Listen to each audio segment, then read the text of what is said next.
नववर्ष अवसर में क्लब भुवनेश्वर ठारे लोकप्रिय नायक तथा सालेपुर निर्वाचन मंडल बीजेपी नेता अरिंदम राय उद्यम प्रस्तुत ओडिया कैलेंडर उन्मोचित हो जाइछि।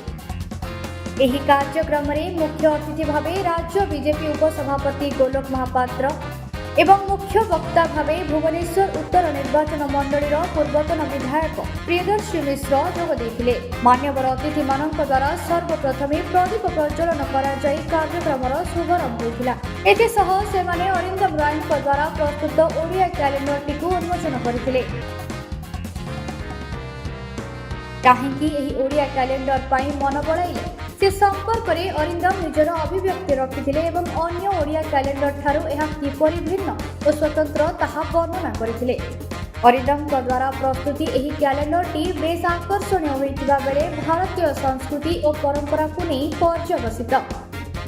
एहार प्रतिटी पृष्ठारे अरिंदम को भिन्न भिन्न परिपाटीर फोटोचित्र स्थान पाइछि। जो मासरे जो प्रमुख पर्व रही अरिंदम सेहीपरि वेशभूषारे अवतीर्ण होइछन्ति। एहार फोटोग्राफी हाथी चंदन करने सहित निर्देशना देथिले।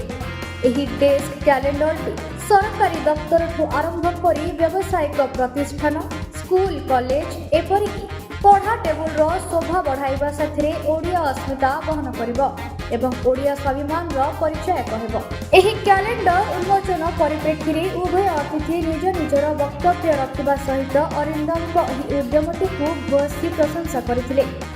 कैलेंडर टी किभଳି प्रस्तुत होइथिला, प्रस्तुति रे किए सहयोग करथिले से संपर्कित एक ऑडियो विजुअल मध्य प्रदर्शित होइछि। हरप्रसाद महापात्र कार्यक्रम संयोजन करथिबा बेले मंच संचालन करथिले सौदागर बेहेरा। परिशेष में पणा पीवा सहित समस्ते ओडिया नववर्षर आगमन को उपभोग करथिले। News room vigilance report the political Hindi.